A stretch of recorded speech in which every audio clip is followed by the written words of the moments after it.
আসসালামু আলাইকুম ওয়া রাহমাতুল্লাহি ওয়া বারাকাতুহু। প্রিয় দিনী ভাই এবং বোনেরা, আজকে আমরা জানবো যে কত টাকা থাকলে আপনার উপরে কুরবানি ওয়াজিব হবে, অর্থাৎ কতটুকু সম্পদ থাকলে, নগদ কতটুকু অর্থ থাকলে আপনি কুরবানি দিতে পারবেন বা আপনার উপরে কুরবানি আবশ্যক হবে, এবং কুরবানি কোন কোন পশু দ্বারা দিবেন, কুরবানির পশুর বয়স কেমন হতে হবে, এই বিষয়গুলো নিয়ে খুবই সংক্ষিপ্তভাবে আলোচনা করার চেষ্টা করব। আমা তৌফিকি ইল্লা বিল্লাহ। প্রিয় দ্বীনী ভাই এবং বোনেরা, কুরবানি এটা আল্লাহ তাআলার অত্যন্ত গুরুত্বপূর্ণ একটি ইবাদত, যে ইবাদতের ব্যাপারে আল্লাহ তাআলা কালামে পাকের মধ্যেও ইরশাদ করেছেন, কুল ইন্না সলাতি ওয়া নুসুকি ওয়া মাহইয়ায়া ওয়া মামাতি লিল্লাহি রাব্বিল আলামিন। হে নবী, আপনি বলে দিন যে নিশ্চয় আমার নামাজ, আমার কুরবানি, আমার হায়াত, আমার মৌত সবকিছু আল্লাহ তাআলার জন্য। অতএব এই কুরবানি এটা একমাত্র আল্লাহ তাআলার জন্য। আমরা কুরবানি করে থাকি বছরে একবার। আমাদের অন্তরে একটা নিয়ত থাকে যে আসলে যে কুরবানিটা করতেছি এটা একমাত্র আল্লাহ তাআলা সন্তুষ্টির উদ্দেশ্যে। যদি একটু এদিক সেদিক হয়ে যায়, নিয়তের ভিতরে গড়মিল দেখা যায়, বা এমন হয় যে আমাদের সমাজে অনেক ব্যক্তি এমন করে থাকেন যে আমার পাশে একজন কুরবানি দিচ্ছে, এখন যদি আমি কুরবানি না দেই তাহলে এটা কেমন হয়, সমাজে আমি মুখ দেখাবো কি করে। আমার পাশে একজন 1 লাখ টাকার গরু দিচ্ছে, আমি যদি একটা খাসি কুরবানি দেই তাহলে এটা কেমন দেখা যায়।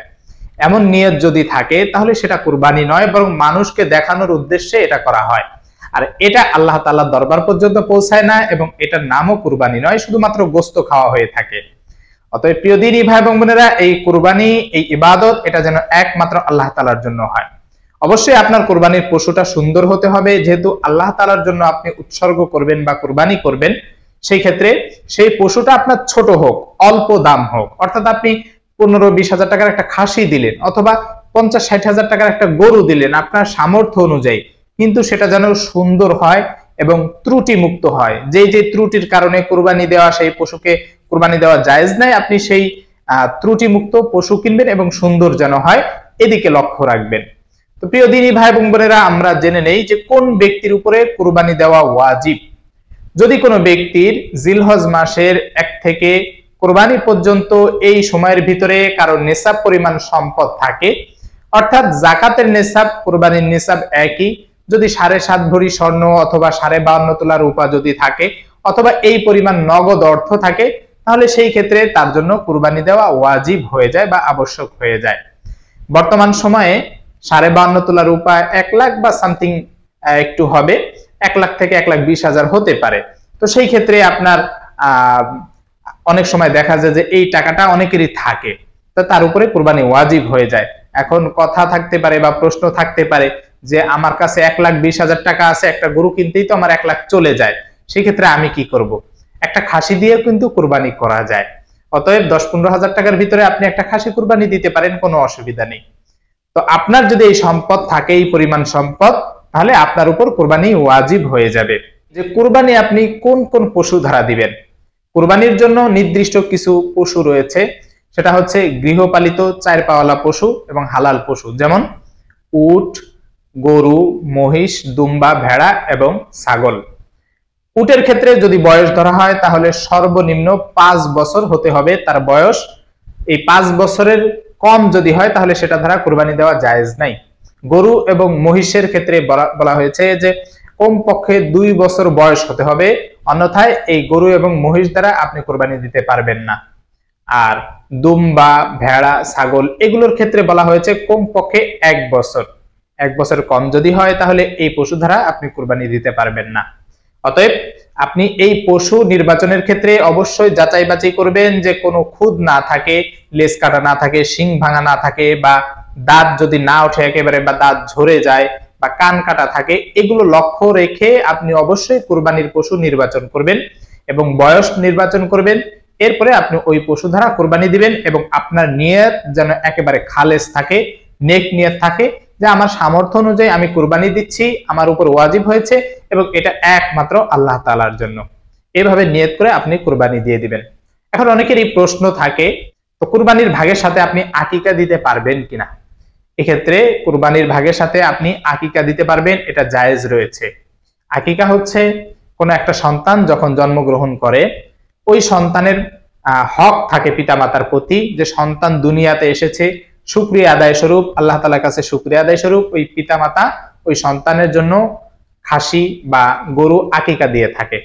ছেলে হলে তার জন্য 2টা খাসি এবং মেয়ে হলে 1টা খাসি। তো এই ক্ষেত্রে গরুর ভাগের ভিতরে কিভাবে আপনি অংশগ্রহণ করবেন? গরু যেহেতু সর্বোচ্চ 7 ভাগে কুরবানি করা যায়, তাই আপনি 7 ভাগের 1 ভাগ করে হিসাব করে আপনি ধরতে পারেন।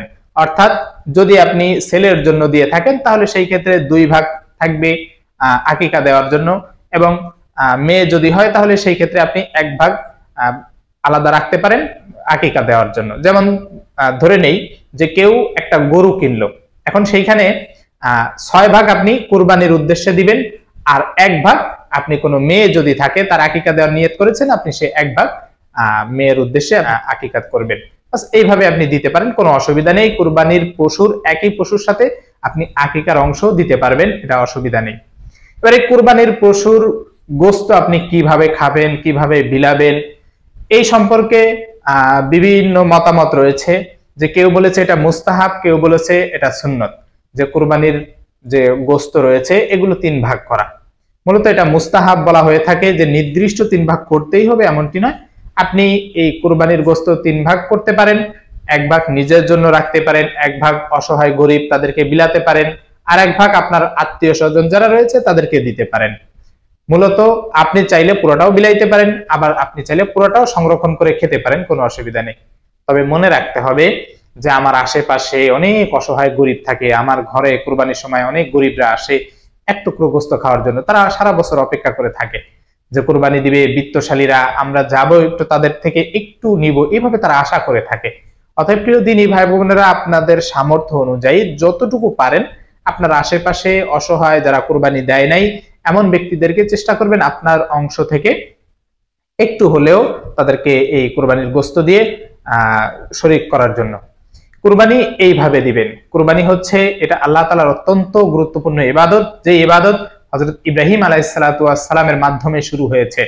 যখন আল্লাহ তাআলা তাকে স্বপ্নে দেখিয়েছিলেন যে তোমার প্রিয় বস্তুকে কুরবানি করো, হযরত ইব্রাহিম আলাইহিস সালাতু ওয়াস সালাম এইভাবে 2 দিন 3 দিন স্বপ্ন দেখার পরে তিনি বুঝলেন যে আমার কাছে সবথেকে প্রিয় হলো আমার সন্তান, যেই বিষয় একেবারে কিয়ামত পর্যন্ত দৃষ্টান্ত হয়ে থাকবে। এবং আল্লাহ তাআলার কাছে এই ইবাদত এতটাই পছন্দনীয় হয়েছে যে কুরবানিটা একেবারে কিয়ামত পর্যন্ত ওয়াজিব করে দিয়েছে প্রত্যেকটা মুমিন মুসলমানের উপরে।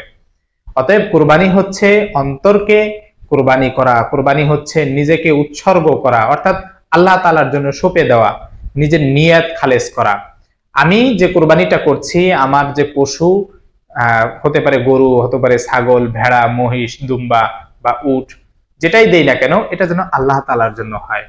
যদি শুধুমাত্র গোশত খাওয়ার উদ্দেশ্যে আমি কুরবানি করি তাহলে সেই ক্ষেত্রে ওই গোশত খাওয়া পর্যন্তই থাকবে, এটার নাম আর কুরবানি হবে না।